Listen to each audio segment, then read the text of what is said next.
Hello everyone. In this video we are going to study about the SNDA and ANDA. In the context of the pharmacy industry, SNDA typically stands for Supplemental New Drug Application. This term is closely related to the drug approval process in the United States, overseen by the US Food and Drug Administration. To understand the SNDA, we need to look at the broader process of the new drug application and how the supplement application fits into it. So first one is a new drug application. When a pharmaceutical company develop a new drug, it must undergo a rigorous evaluation and approval process by the FDA before it can be marketed and sold to the public. The first step in this process is to submit NDA application to the FDA. The NDA contains the comprehensive data and information about the drug, including preclinical studies, clinical trial result, and manufacturing processes, labeling, and proposed usage indication. Next is approval of the NDA. After receiving the NDA, the FDA reviews the submitted data to determine the drug safety, efficacy, and quality. If the FDA is satisfied that drugs benefits outweigh its risk and that it meet the necessary standard, it will grant approval and the drug can be marketed and sold.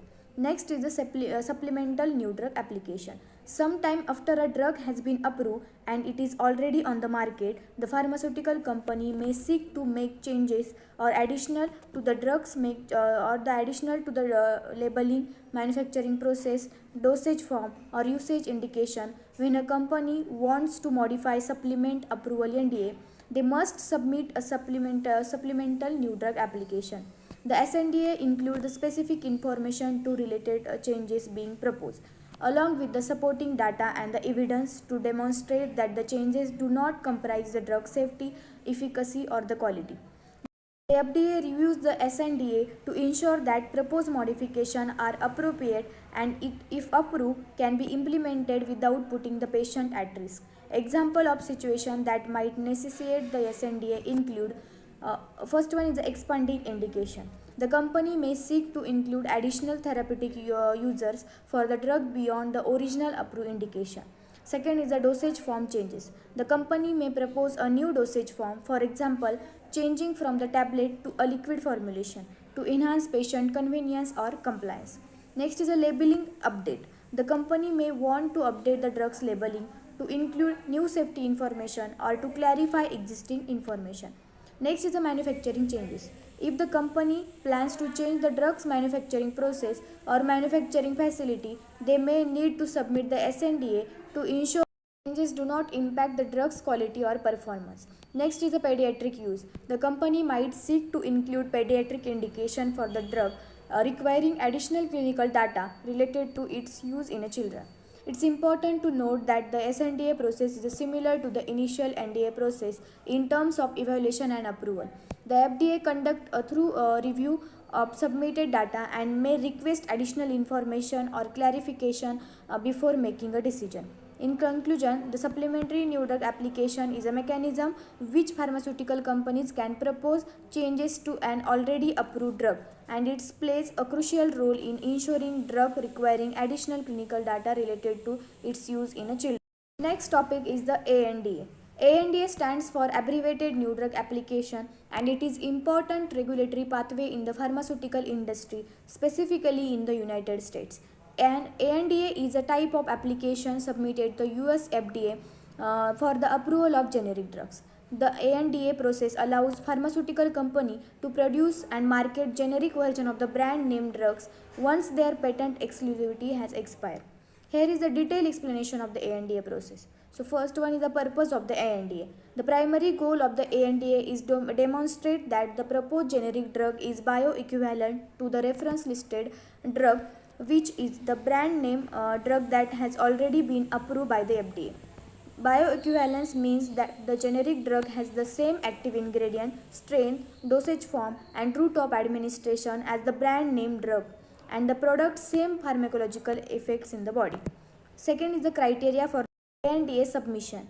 The applicant must satisfy several criteria to eligible to submit an ANDA, including the brand name, the drug that generic version intended to replicate must have already been approved by the FDA. The generic drug must have the same active ingredient and in the same strength as the RLD. Then the generic drug must have the same dosage form, for example, tablet, capsule, injection, and route of administration. Then next is the in vitro and in vivo study. To demonstrate the bioequivalence, the generic drug manufacturer need to conduct both in vitro, that is in laboratory, and in vivo, that is in the human study. In vitro studies compare the dissolution rate of the generic drug to the RLD, while in vivo studies involve administering the generic drug to healthy volunteer to assess its pharmacokinetic properties in comparison to the RLD. Next is safety and efficacy data. The applicant must also demonstrate that the generic drug is safe and effective as the RLD.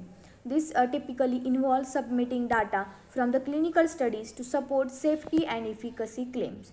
Next is the patent and exclusivity considerations. The ANDA applicant must also address any patent or exclusivity rights that may still be in effect for the brand name drug. This is a critical step as the generic manufacturer cannot market its product until these patents have expired or been successfully challenged. Then next is a regulatory review. Once the ANDA is submitted to the FDA, it undergoes a thorough review process to assess whether the generic drug meets all the necessary requirements. The FDA evaluates that data submitted by the applicant to ensure the generic drug safety, efficacy, and bioequivalence. Next is approval and market entry. If the FDA finds the generic drug is a bioequivalent to the RLD and it meets all other regulatory standards, it grants the approval for ANDA. Once approved, the generic drug manufacturer can begin marketing and selling its product in the US market. Next is the post-approval monitoring. The FDA continue to monitor the safety and quality of the generic drug on the market through its post-marketing surveillance program. This ongoing evaluation helps to ensure the ongoing safety and efficacy of the approved generic medication.